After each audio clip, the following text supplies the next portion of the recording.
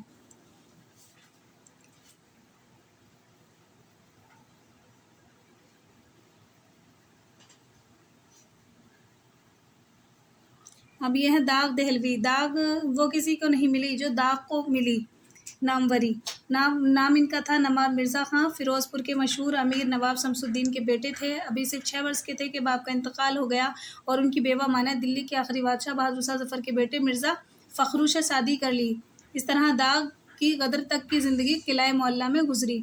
وہیں انہوں نے تعلیم حاصل کی اور وہیں شاعری کا آغاز ہوا۔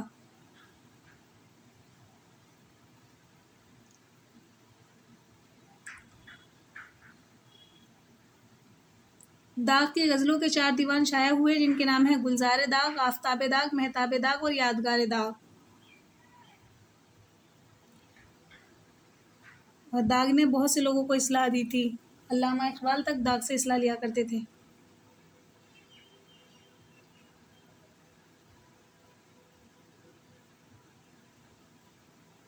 غالب کی حالات زندگی کا ذکر ہو چکا ہے، یہاں صرف ان کی اردو نثر کے بارے میں کچھ اشارے کیے جائیں گے۔ وہ فارسی نثر کے ایک عظیم المرتبت ادیب تھے، اور یہ واقعہ بھی ہے کہ ہندوستان میں فارسی کے ایسے علم رکھنے والے بہت کم پیدا ہوئے۔ تو یہ کچھ کتابیں ہیں غالب کی نثر میں۔ ان کے اردو نثر کے جو مجموعے شائع ہو چکے ہیں وہ ہیں عود ہندی، اردو معلیٰ، یہ 2 حصوں پر مشتمل ہے۔ ابھی سوال آیا ہے اس میں RPSC اسسٹنٹ پروفیسر میں کہ اردو معلیٰ کتنے حصوں پر مشتمل ہے، تو بحوالہ آپ اس کو دے سکتے ہیں۔ آگے ہے ان کی کتاب مکاتیب غالب، خطوط غالب، نادر خطوط غالب، نامہ غالب، لطائف غیبی وغیرہ۔ ہاں دیکھیے، یہ ہے کہ تھوڑا اس میں کلیئر نہیں دکھ رہا ہے۔ 1646 ہے شاید، 1646 کے قریب غالب نے اردو میں خط لکھنا شروع کیا تھا۔ یہ سوال بھی آتا ہے کہ غالب نے کب سے خط لکھنا شروع کیا۔ غالب کے کچھ دوست ہیں جنہیں غالب نے خطوط لکھے ہیں۔ 10واں باب ہے نیا شعور اور نیا نثری ادب۔ اس میں سب سے اہم نام ہے سید احمد خان یعنی سر سید، جو 1817 سے 1898 دلی کے علم دوست اور معزز خاندان میں پیدا ہوئے تھے۔ ان کے بزرگ مغل بادشاہوں کے عہدیدار تھے۔ ننیہال میں پیدا ہوئے تھے سر سید احمد خان۔ 1855 میں صدر امین بن کر بجنور گئے تھے۔ 1857 کا ہنگامہ انہوں نے وہیں دیکھا، اور یہیں ان کے سیاسی شعور کا آغاز ہوا تھا۔ اس سے پہلے انہوں نے چند کتابیں لکھی تھیں، کچھ ترجمے کیے تھے، لیکن بجنور میں تاریخ ضلع بجنور اور تاریخ سرکشی بجنور کے نئے ذہنی موڈ کا پتہ دیتی ہیں۔ یہ ان کی ابتدائی کتب میں شامل ہیں۔ آگے وہ کیا ہوا تھا، صدر الصدور ہو کر مراد آباد پہنچے تھے، وہاں بھی ان کی تصنیف و تالیف کا سلسلہ جاری رہا، اور غازی پور میں انہوں نے سائنٹیفک سوسائٹی قائم کی۔ جب 1866 میں علی گڑھ پہنچے تو سوسائٹی کا دفتر بھی وہاں لے آئے تھے۔ سر سید نے 1867 میں ایک اردو یونیورسٹی کا خاکہ پیش کیا، اور کچھ ہی دنوں بعد اردو ہندی تنازع میں اردو کے لیے سینہ سپر ہو گئے تھے۔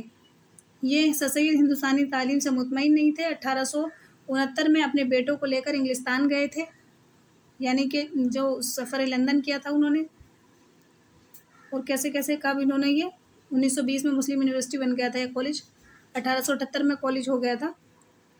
یہ آپ سب نوٹ ڈاؤن کر لیجئے۔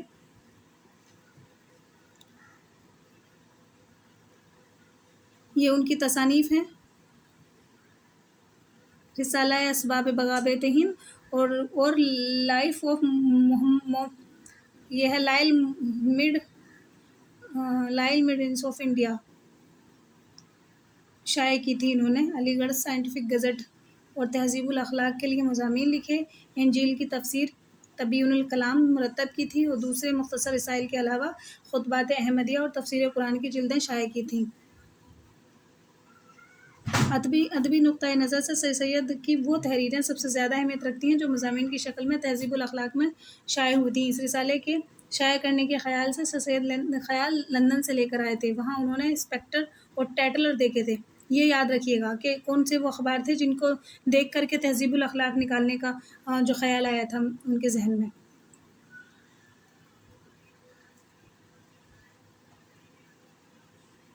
محمد حسین آزاد دہلی میں ایک مشہور عالم. اردو کا پہلا اہم اخبار دہلی اردو اخبار نکالا تھا ان کے والد نے مولانا محمد باقر نے. آزاد نے فارسی اور عربی کی تعلیم اپنے باپ سے حاصل کی تھی اور شاعری میں انہیں شیخ ابراہیم ذوق سے تلمذ لیتے تھے.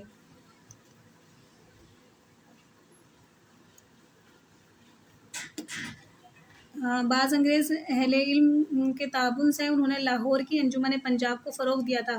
کس نے؟ محمد حسین آزاد نے. کرنل ہالرائڈ کے مشورے سے ان مشاعروں کا آغاز کیا جن میں نئے طرز کی نظمیں پڑھی جاتی تھیں. لاہور میں آزاد کی ادبی زندگی کی چمک تھی اور وہ مخالفتوں کے باوجود علمی دائرے میں اپنی جگہ بناتے رہے تھے. یہاں تک کہ گورنمنٹ کالج لاہور میں فارسی عربی کے پروفیسر بھی مقرر ہوئے تھے. شمس العلماء کا خطاب ملا اور بعض ذاتی حادثات کی وجہ سے ذہنی اختلال کا آغاز ہوا. 1890 کے بعد سے بالکل مجنون ہو گئے لیکن اس عالم میں بھی لکھتے رہے تھے. 1910 میں ان کا انتقال ہوا. آزاد کی تصنیفات کی تعداد بہت ہے مگر ان میں قصص ہند، آب حیات، نیرنگ خیال، دربار اکبری، سخندان فارس، دیوان ذوق اور مجموعہ کلام نظم آزاد بہت مشہور ہیں.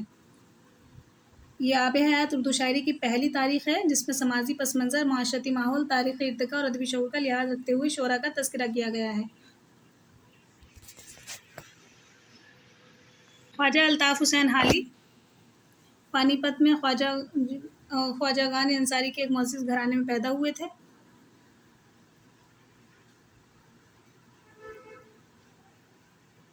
اور یہ حالی کی نثر و نظم دونوں ہی اہمیت کے حاصل ہیں. گزشتہ 100 سال کے اندر اردو نثر کے سرمایہ میں جو اضافے ہوئے ہیں ان میں حالی کا بہت بڑا حصہ ہے. انہوں نے 1867 عیسوی سے نثر نگاری شروع کی اور پہلی کتاب مذہبی موضوع پر لکھی تھی. 1874 میں مجالس النساء تصنیف کی تھی جس میں ناول کے پیرائے میں تعلیم نسواں کی مسائل پیش کیے گئے ہیں. اور دوسری ان کی کتابیں ہیں حیات سعدی، مقدمہ شعر و شاعری، یادگار غالب اور حیات جاوید. ان کے علاوہ ان کے مقالات اور خطوط کے مجموعے بھی اہمیت کے حامل ہیں.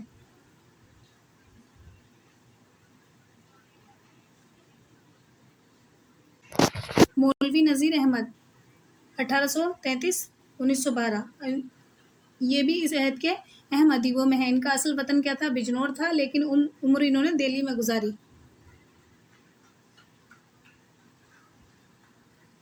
نذیر احمد کے ناول بہت اہم ہیں. دیکھیے 7 ناول لکھے انہوں نے. کئی پر ان کو سب سے اچھی کتاب لکھنے پر انعام ملے. میرات العروس اور بنات الناس دونوں میں لڑکیوں کو سوہڑ بننے، تعلیم حاصل کرنے اور اچھی زندگی گزارنے کے پہلوؤں کو پیش کیا گیا ہے. دوسرے ہیں ان کا دوبۃ النسوء 1877 میں سب سے زیادہ مشہور اور دلچسپ ہے. ابن الوقت بھی ان کا ناول ہے. آگے ہیں مولانا شبلی نعمانی 1914-1857 مندرجہ بالا بڑے مصنفوں میں سب سے کم عمر کے تھے. یہ اعظم گڑھ میں پیدا ہوئے. انہوں نے عربی، فارسی اور مذہبیات اور فلسفے وغیرہ کی تعلیم حاصل کی تھی. 1882 میں شبلی علی گڑھ کالج میں فارسی کے استاد مقرر ہوئے تھے. سر سید مولانا محسن الملک اور پروفیسر آرنولڈ سے پہلے ملنے کا موقع حاصل ہوا انہیں اور ان کی علمی حدیں وسیع ہوتی چلی گئیں. 1898 میں علی گڑھ کالج سے استعفیٰ دے کر اعظم گڑھ چلے گئے اور وہاں ایک نیشنل اسکول قائم کیا تھا انہوں نے. 1907 میں ان کو ایک بہت سانحے سے دوچار ہونا پڑا. وہ اعظم گڑھ میں تھے اور بیٹھے لکھ رہے تھے کہ گھر کی کسی عورت نے بندوق الگ رکھنے کے لیے اٹھائی، وہ چل گئی. مولانا کا ایک پاؤں بالکل بیکار ہو گیا تھا. اب ان کی تصنیفات ہیں یہ مولانا شبلی کی تصنیفات کی تعداد بہت ہے، ان میں فلسفہ ادب، تاریخ، سوانحی مضمون، مکاتیب وغیرہ سبھی موضوع پائے جاتے ہیں۔ ان کی تصانیف کے نام زندہ رہیں، وہ ہیں المامون، الفاروق، سیرت النبی، شعر العجم، موازنہ انیس و دبیر۔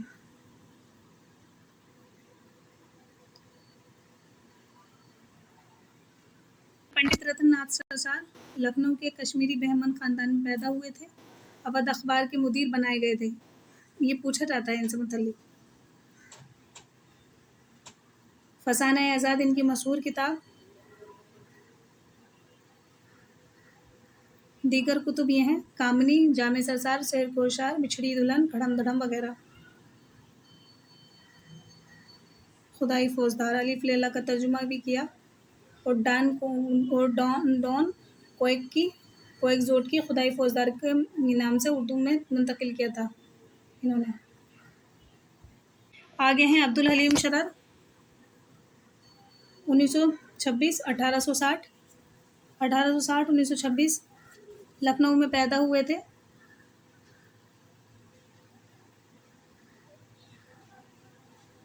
ان کے ناول مشہور ہیں فردوس بری، ایام عرب، حسن کا ڈاکو، منصور موہنا، زوال بغداد،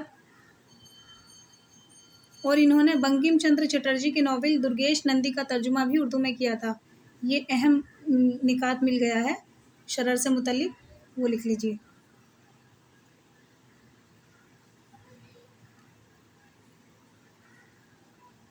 آگے ہیں برج نارائن چکبست، لکھنؤ میں پیدا ہوئے 1856 میں، 1915 میں وفات پائی۔ مزاحیہ اخبار میں مضامین لکھتے تھے یہ۔ ان کے کئی ناول ہیں حاجی بغلول، کایا پلٹ اور احمق الذی، اور سب سے زیادہ ہے فسانہ آزاد۔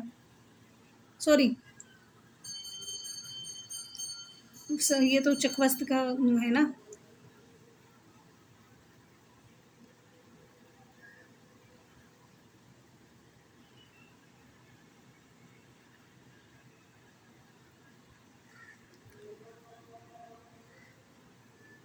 یہ ہیں حاجی بغلول، کایا پلٹ، سجاد حسین کے ناول۔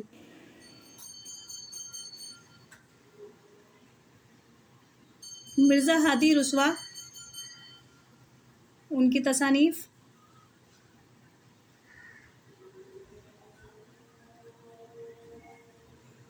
یہ آغا حشر کاشمیری، ان کے متعلق بھی آپ لوگ دیکھ لیجئے ان کے ڈرامے۔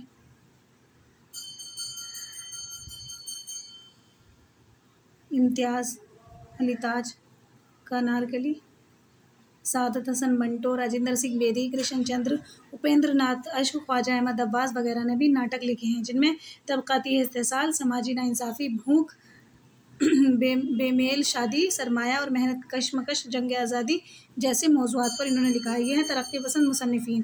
اب اس عہد میں رسائل و جرائد کا بھی بہت چرچا رہا تھا، اس کا معیار ان کا معیار بھی بلند ہو رہا تھا۔ تو یہ ہیں کچھ، دیکھیے مولانا آزاد نے الہلال البلاغ نکالا ہے نا نام سے جو اخبار نکالے، انہوں نے ایک نئے طرز کی اخبار نویسی کو جنم دیا۔ اسی طرح مولانا محمد علی نے انگریزی اور اردو میں جو اخبار نکالے، ان کا ذکر بھی ادب کی تاریخ میں ضرور کیا جائے گا۔ آگے یہ غبار خاطر کے نام سے شائع ہوا تھا، یہ تو اپنا وہی ہے ابوالکلام آزاد۔ آگے دیکھتے ہیں خواجہ حسن نظامی ہیں 1878 1955، دلی کے مشہور صوفی تھے۔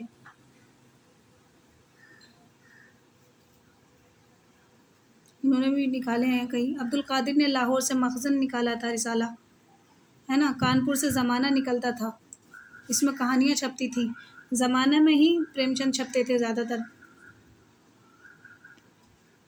پریم چند نے زمانہ میں اپنا افسانہ دنیا کا سب سے انمول رتن لکھا تھا۔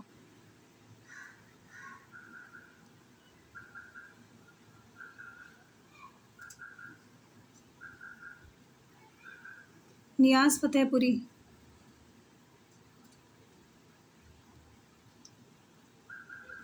یہ ان کی کتب ہیں نیاز فتح پوری کی۔